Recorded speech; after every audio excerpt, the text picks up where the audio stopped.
کتنا پیارا وظیفہ آپ کو پتا ہے؟ افضل الذکر، حدیث میں کہا گیا سب سے افضل ذکر کیا ہے؟ لا الہ الا اللہ۔ اب کتنا پڑھتے ہیں کلمہ پاک؟ اچھا اگر سوال کروں میں، کون کون یہ چاہتا ہے کہ مرتے وقت میری زبان پر کلمہ پاک؟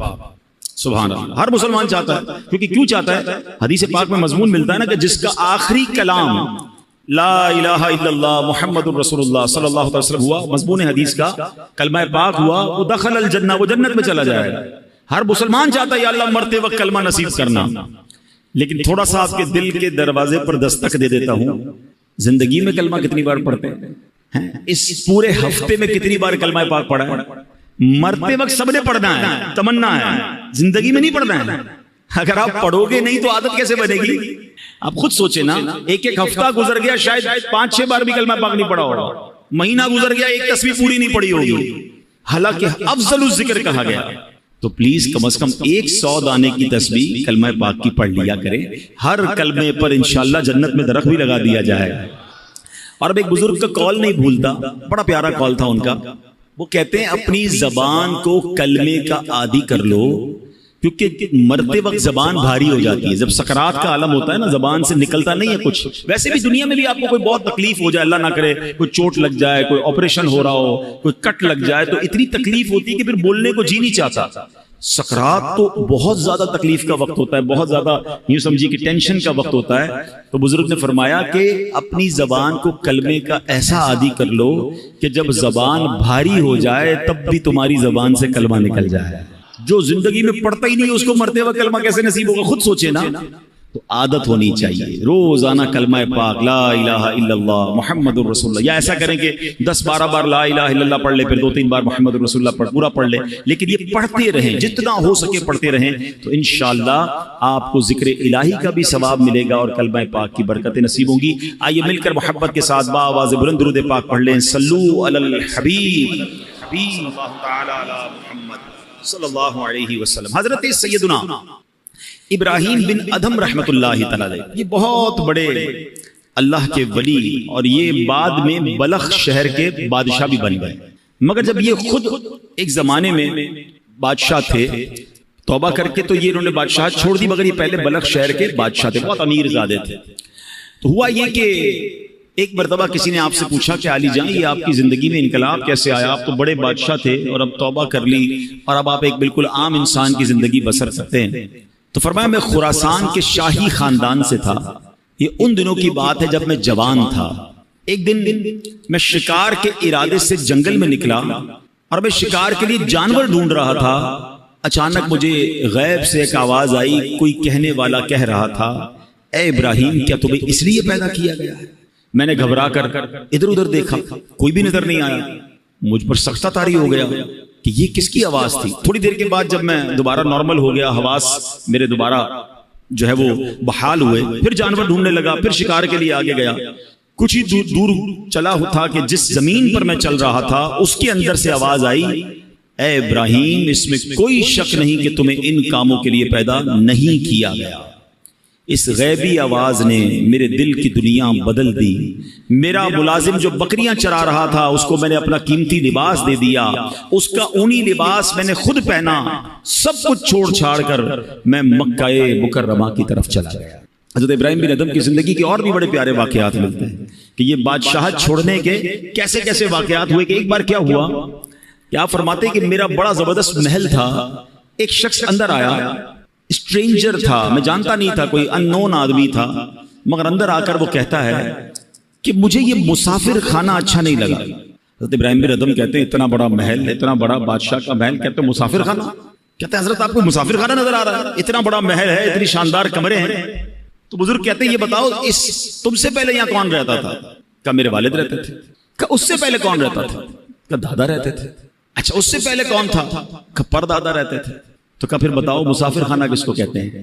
ایک آتا ہے پہلا چلا جاتا ہے، پھر اگلا آتا ہے تو اس سے پہلے والا چلا جاتا ہے، ایک آ رہا ہے دوسرا جا رہا ہے، مسافر خانہ نہیں تو کیا؟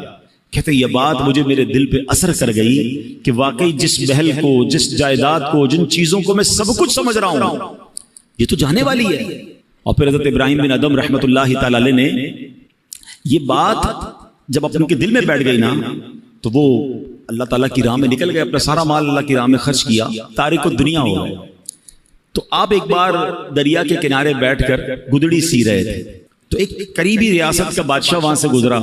اس نے کہا اے ابراہیم, اتنی بڑی بادشاہت چھوڑ دی, آج دریا کنارے بیٹھ کر اپنی رضائی خود سی رہے ہو, تمہارے آگے پیچھے تو بڑے نوکر چاکر تھے, اس سے کیا ملا تمہیں؟ حضرت ابراہیم بن ادم نے وہ جو سوئی جس سے آپ رضائی سی رہے تھے, آپ نے وہ دریا میں ڈال دی, اور دریا میں آواز لگائی کہ اے دریا کی مچھلیوں, میری سوئی تلاش کر کے دو. جو بادشاہ تھا وہ دیکھ کر حیران ہو گیا کہ بہت ساری مچھلیاں اوپر آئیں, کسی کے منہ میں سونے کی سوئی ہے, کسی کے منہ میں چاندی کی سوئی ہے, سب ایک ایک سوئی لے کر آ گئی. آپ نے فرمایا نہیں, مجھے میری سوئی چاہیے. دوبارہ ایک مچھلی گئی اور سوئی لے کر آئی. حضرت ابراہیم بن ادم نے اس بادشاہ کو دیکھ کر کہا, بتاؤ تمہاری حکومت اچھی ہے, یہ حکومت اچھی ہے؟ جو اللہ کے لیے قربان کرتا ہے, جو اللہ کی طرف چل پڑتا ہے, اللہ پھر مخلوق کے دلوں میں اس کی عزت ڈال دیتا ہے. اے میرے پیارے اسلامی بھائیوں, حضرت ابراہیم بن ادم رحمۃ اللہ تعالی سے جو سوال کیا گیا تھا نا, یہ بڑا اہم سوال ہے. ہم نے آج اپنے آپ سے بھی یہ سوال کرتے رہنا چاہیے. آپ سے کیا غیبی آواز آئی تھی؟ الہذا خلقتا, کیا تمہیں اس لیے پیدا کیا گیا ہے؟ اب ہم اپنے بارے میں غور کریں. ضروری تو نہیں کر کسی کو غیبی آواز آئے, مگر اس واقعے سے ہم سب کو اپنے آپ سے بار بار پوچھنا ہے. ہم جب موبائل استعمال کرتے ہیں اور جو کچھ دیکھ رہے ہیں, تو کاش دل سے یہ سوال آئے, کیا میں اس کام کے لیے پیدا کیا گیا ہوں جو میں کر رہا ہوں؟ اپنے آپ سے پوچھیں نا. اسی طرح ہم کچھ پڑھ رہے ہیں, کیا پڑھ رہے ہیں؟ یہ پڑھنے سے فائدہ ہوگا یا رب ناراض ہوگا؟ یہ پڑھنے والی چیز ہے بھی کہ نہیں؟ کاش اپنے آپ سے سوال کرے, کیا جو میں کر رہا ہوں اسی لیے مجھے پیدا کیا گیا ہے؟ ہم کہیں جا رہے ہیں, کس طرف جا رہے ہیں؟ نیکی کی طرف یا بری محفل کی طرف؟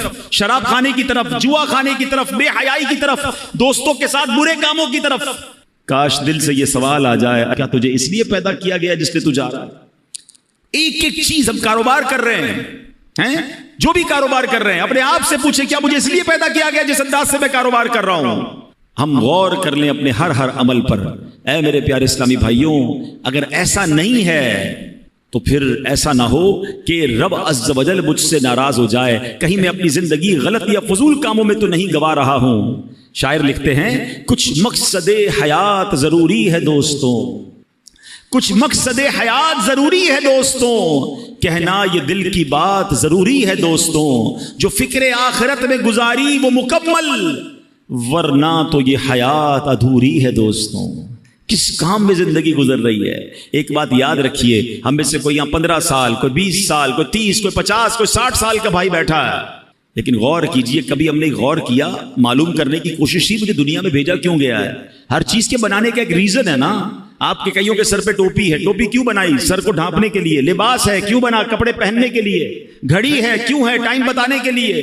قلم ہے, کیوں بنائی؟ لکھنے کے لیے. اشرف المخلوقات بنا دیا رب نے, کس لیے؟ پتہ ہی نہیں ہے کہ میری تخلیق کا, مجھے بنانے کا مقصد کیا ہے. اور ایک اور سوال میں کرنا چاہوں گا, آپ کے جیب میں قلم ہوتی ہے, جب تک لکھتی ہے کہاں رہتی ہے؟ جیب میں, سینے کے ساتھ. لکھنا بند کر دے, ختم کر دے, پھر کہاں جاتی ہے؟ ڈسٹ بن میں. مقصد ختم ہو گیا نا, اب اس پین کا حاصل کوئی نہیں ہے. اگر میں اور آپ مقصد کے مطابق زندگی نہیں گزار رہے تو پھر کہاں جائیں گے؟ غور کیجئے نا, ایک طرف تو اشرف المخلوقات ہمیں کہا جا رہا ہے, مگر یہی بندہ جس مقصد کے لیے سے بنایا گیا, اول تو کئیوں کو مقصد ہی نہیں پتا, اور اگر معلوم ہے تو کیا زندگی اس مقصد کے تحت گزر رہی ہے؟ اب مولانا جلال الدین رومی بہت مشہور صوفی بزرگ ہیں, فرماتے ہیں اگر تمہیں بادشاہ کسی خاص کام کے لیے بھیجے, چلے آج کی زبان میں کہہ دوں کہ آپ کا کوئی سیٹ ہے, باس ہے, کہیں آپ جاب کرتے ہیں, ٹھیک ہے نا, آپ کا افسر ہے, آپ کو کہے خاص کام ہے, فلاں کام کر کے آؤ.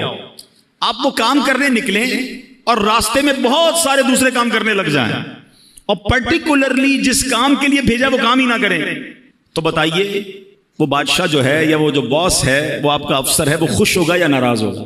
یہ بھیجا کس کام کے لیے تھا؟ آپ کے سر وہ اس کو چھوڑے باقی بہت سارے کر کے آیا ہوں. بھائی اس کے لیے تو بھیجا ہی نہیں تھا, جو کام کرنے بھیجا تھا ادھر گئے ہی نہیں, وہ کیا ہی نہیں. اللہ اکبر. اب آؤ میں قرآن کی زبانی بتاتا ہوں, میں اور آپ بنائے کس لیے گئے, مجھے اور آپ کو بھیجا کس لیے گیا ہے, مقصد حیات کیا ہے ہمارا, میرا اور آپ کا. رب کا کلام پارہ نمبر 22 ہے, سورہ احزاب. اللہ کیا ارشاد فرماتا ہے, غور سے سنیے گا. اِنَّا عَرَضْنَا الْأَمَانَةَ عَلَى السَّمَاوَاتِ وَالْأَرْضِ وَالْجِبَالِ فَأَبَيْنَا أَن يَحْمِلْنَهَا وَأَشْفَقْنَا مِنْهَا وَحَمَلَهَا الْإِنسَانُ آسان ترجمہ قرآن کنز العرفان. اللہ فرماتا ہے بے شک ہم نے آسمانوں اور زمین اور پہاڑوں پر امانت پیش کی. امانت پیش فرمائی تو انہوں نے اس کے اٹھانے سے انکار کیا اور اس سے ڈر گئے اور انسان نے اس امانت کو اٹھا لیا. یعنی ذرا غور کیجئے، آسمان، زمین، پہاڑ کیسی مضبوط اور عجیب مخلوقات ہیں. انہوں نے جس امانت کا بوجھ نہ اٹھایا وہ انسان نے اپنے ذمے لے لیا. اچھا پھر ہوا کیا کہ آسمانوں، زمین، پہاڑوں کو وہ عزت نہ ملی جو اللہ نے عزت انسان کو بخش دی، کیونکہ انسان کو اشرف المخلوقات فرما دیا گیا. لیکن اب سوال یہ، وہ امانت کیا ہے جس کو اٹھانے سے پہاڑ نے انکار کر دیا، زمین نے انکار کر دیا، ٹھیک ہے، آسمان نے انکار کر دیا. فرمایا وہ امانت ہے نمازیں اور ہر وہ کام جس کے کرنے پر ثواب ملے اور نہ کرنے پر گناہ ہو. نہیں کریں گے تو گناہ ہوگا. یہ وہ امانت ہے جو انسان نے اپنے ذمے لے لی ہے. اور اللہ نے پھر انسان کو کیا شرف دیا؟ وَلَقَدْ كَرَّمْنَا بَنِي آدَمَ، اور بے شک ہم نے اولاد آدم کو عزت دی. مزید فرماتے ہیں اگر تم کہو میں یہ ایک کام عبادت نہیں کرتا تو نہ صحیح، اور بھی تو بہت سے کام کرتا ہوں. یاد رکھ انسان اور کاموں کے لیے دنیا میں نہیں آیا. یہ تو ایسے ہے. اب ذرا غور کیجئے، علماء نے بڑی پیاری مثال دی. کسی کے پاس قیمتی لوہے کی انمول تلوار ہو اور شاہی خزانوں میں ایسی تلوار ملتی ہو، کسی کو وہ تلوار مل جائے اور وہ کہے جناب میں اس تلوار سے اب گوشت کاٹا کروں گا، چھری والا کام میں اس تلوار سے لوں جو کروڑوں روپے کی تلوار ہو. میں فارغ تو نہیں کر رہا نا، اس تلوار کو استعمال تو کر رہا ہوں. تو عقل مند کیا کہیں گے؟ یہ تلوار اس لیے نہیں بنی، یہ کام تو 15-20-100 روپے کی چھری کر سکتی ہے، تم شاہی خزانے کی انمول تلوار سے پیاز کاٹ رہے ہو. ایک اور مثال دی علماء نے کہ کسی کو سونے کی دیگ مل جائے، خزانے کے اندر سے پہلے کے زمانے میں ہوتی تھی، سونے کی دیگ مل جائے اور اس سونے کی دیگ میں وہ شلجم پکانے لگ جائے.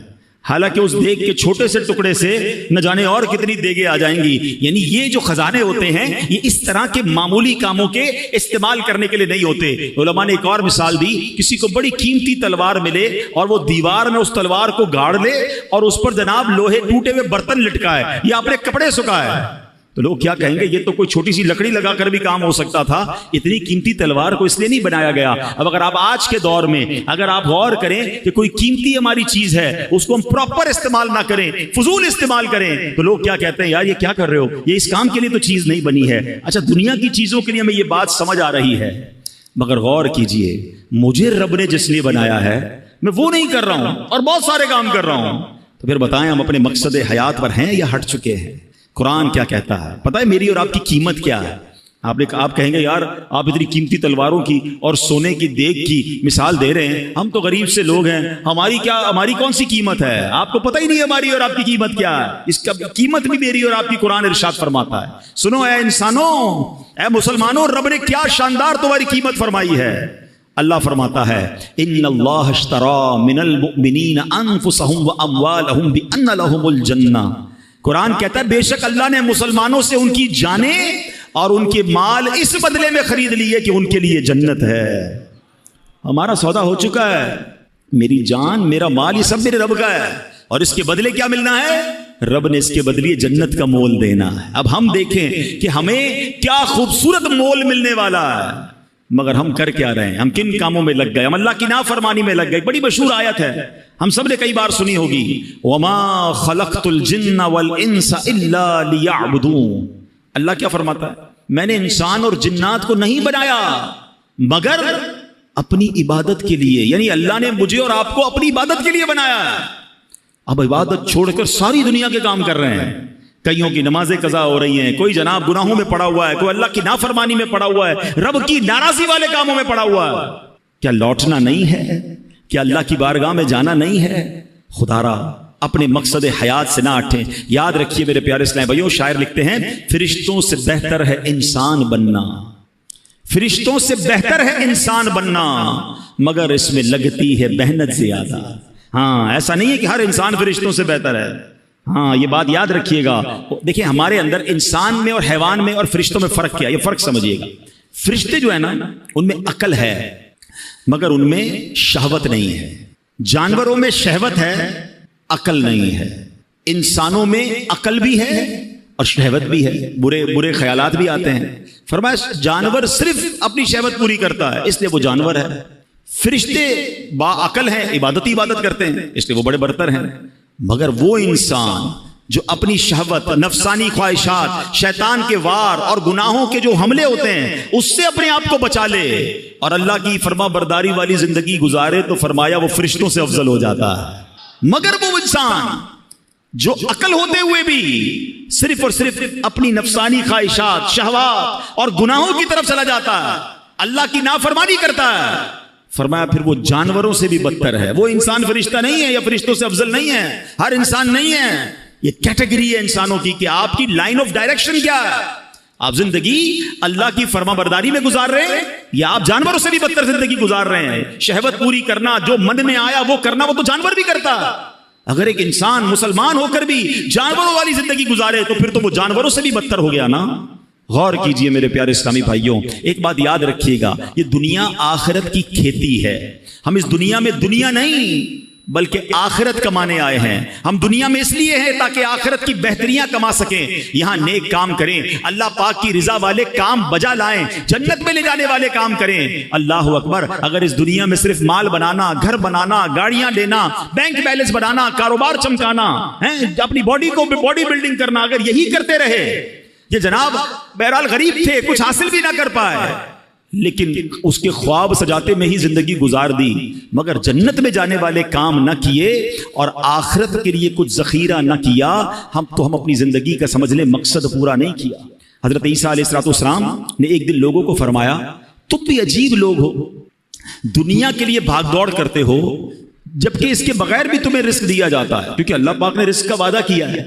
صبح سے شام ہم کیا بھاگ دوڑ کر رہے ہیں؟ کسی طرح ہمارا جاب ہے، کاروبار ہے، فکریں ہیں کہ دنیا کا معاملہ ٹھیک ہو جائے۔ حضرت عیسیٰ فرما رہے ہیں دنیا کے لیے بھاگ دوڑ کرتے ہو حالانکہ اس کے بغیر بھی تمہیں رزق دے دیا جاتا ہے، کیونکہ رزق لکھا ہوا ہے اور اللہ نے دینے کا وعدہ کیا ہے۔ فرمایا آخرت کی فکر نہیں کرتے جبکہ آخرت کی نعمتیں بغیر محنت کے نہیں دی جاتی ہیں، یعنی جس کی ٹینشن لینی چاہیے تھی نا وہ ٹینشن نہیں ہے۔ ہمیں بھی کئی لوگ ملتے ہیں، پرچی بھی دیتے ہیں، دعا کر دیں کاروبار میں برکت ہو جائے، دعا کر دیں فلاں مسئلہ حل ہو جائے۔ بہت کم لوگ ایسے ملتے ہیں جو یہ کہیں کہ دعا کریں مغفرت ہو جائے، دعا کریں اللہ راضی ہو جائے۔ خود اپنی دعاؤں کو بھی تو چیک کریں نا کہ میں اور آپ ہر نماز کے بعد، یہ جب بھی اللہ کرے ہر نمازیں بھی سارے پڑھیں، لیکن جب بھی دعا کرتے ہیں تو آخرت کہاں ہے؟ آخرت مانگنا ہی چھوڑ دی لوگوں نے، دنیا کی فکریں زیادہ ہو گئی۔ نہیں میرے پیارے اسلامی بھائی، زیادہ فکر، زیادہ محنت، زیادہ کوشش ہم نے اپنی آخرت کے لیے کرنی ہے۔ دنیا تھوڑا سا ٹائم ہے، 60 سال، 50 سال، 70 سال، اور کتنا جئیں گے؟ ادھر پتہ نہیں کب تک رہنا ہے، نہ ختم ہونے والی آخرت ہے، مگر اس کی لوگوں کو ٹینشن نہیں ہے۔ اے میرے پیارے اسلامی بھائیوں، کاش ہمیں اپنی جس طرح دنیا کی پلاننگز کرتے ہیں ہم آخرت کی پلاننگ کرنے والے بن جائیں۔ حضرت سفیان ثوری رحمۃ اللہ تعالی علیہ کمال کا جملہ کہتے ہیں نا، بڑوں کی باتیں بھی بڑی ہوتی ہیں، ایک جملہ ہے مگر ایسا لگتا ہے کہ پورا فلسفہ بیان کر دیا ہے۔ وہ کہتے ہیں لوگ سوئے ہوئے ہیں، جب انہیں موت آئے گی تو بیدار ہو جائیں گے۔ اصل آنکھ پتہ ہے کب کھلے گی؟ مرنے کے بعد۔ جب انسان دنیا سے جاتا ہے نا تو رشتہ دار پتہ کیا کہتے ہیں کہ میت نے پیچھے کیا چھوڑا ہے، فرشتے پتہ کیا کہتے ہیں میت نے آگے کیا بھیجا ہے۔ اصل مرنے کے بعد پتہ چلے گا کہ اصل دنیا تو وہ تھی، میں نے آخرت کے لیے کیا تیاری کی۔ کئی لوگ بس دنیا کی پلاننگ بناتے بناتے، ابھی توبہ نہیں بعد میں کر لوں گا، بس اگلی رمضان کو توبہ کر لوں گا، بس یہ کاروبار سیٹ ہو جائے پھر گناہ چھوڑ دوں گا، پھر میں شراب چھوڑ دوں گا، پھر میں برے کام چھوڑ دوں گا، اور اسی انتظار میں دنیا سے چلے جاتے ہیں۔ فرمایا موت آئے گی تو بیدار ہو جائیں گے مگر پھر کر کچھ نہیں سکیں گے۔ اے میرے پیارے اسلامی بھائیو، اللہ کریم قرآن مجید میں ارشاد فرماتا ہے وَابْتَغِ فِي مَا آتَاكَ اللَّهُ الدَّارَ الْآخِرَةَ، اور جو مال تجھے اللہ نے دیا ہے اس کے ذریعے آخرت کا گھر طلب کر۔ کتنی پیاری بات ہے، جو کچھ اللہ پاک نے عطا کیا ہے اس سے کیا طلب کرنا ہے؟ آخرت طلب کرنی ہے۔ اب اللہ نے کیا دیا ہے؟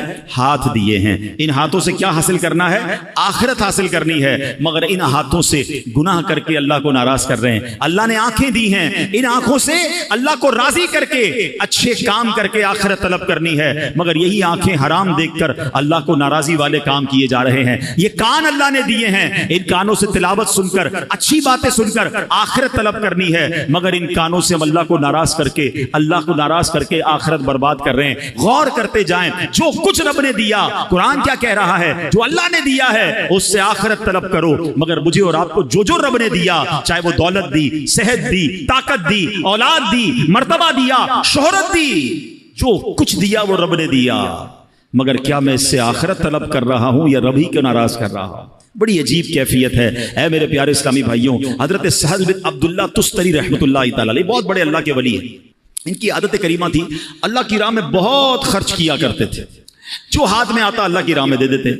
تو ان کے گھر والوں کو لگا کہ یہ اتنا خرچ کرتے ہیں تو ایسا نہ ہو سارے ہی خرچ کر دیں, کچھ بچے ہی نہ ان کے پاس.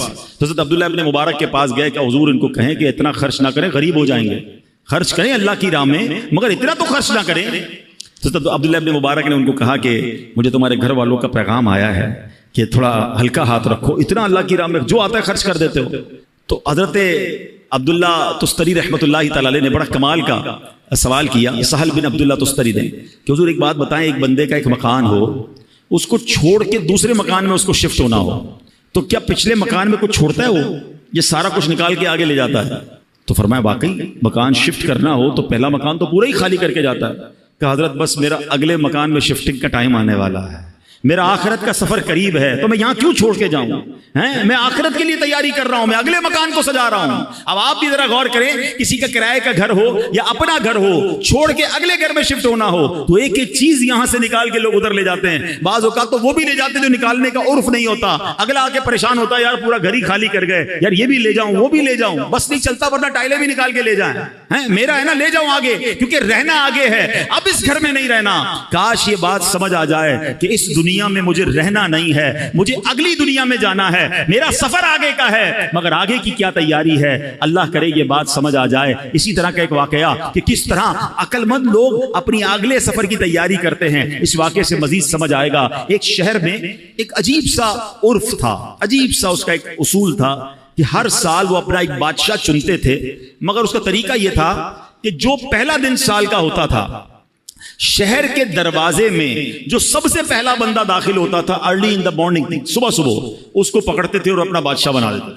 ایک اجنبی سا شخص تھا, وہ اس کو پتا بھی نہیں تھا, وہ شہر میں صبح داخل ہوا, شہر والوں نے پکڑ لیا, مبارک ہو مبارک ہو, اس کو ہار وغیرہ پہنایا, کہ خیریت تو ہے, کہ آپ کو مبارک ہو, آپ ہمارے بادشاہ بن گئے. تو کیوں بادشاہ بن گیا؟ کہ ہمارا اصول ہے جو سال کے پہلے دن سب سے پہلے شہر میں داخل ہوتا ہے وہ بادشاہ. کہ اچھا تو کتنے ٹائم کے لیے بادشاہ؟ کا 1 سال کے لیے. وہ تھا بڑا عقل مند آدمی, کہتا ہے 1 سال کے لیے. کہاں؟ کہ پہلے جو مجھ سے پہلے بادشاہ تھے وہ سارے کہاں گئے؟ کہ وہ 1 سال حکومت کرتے ہیں, پھر ہم ان کو ایک جنگل میں جا کے پھینک کے آ جاتے ہیں, اور اس جنگل کے اندر وہ بھوکا پیاسا مر جاتا ہے.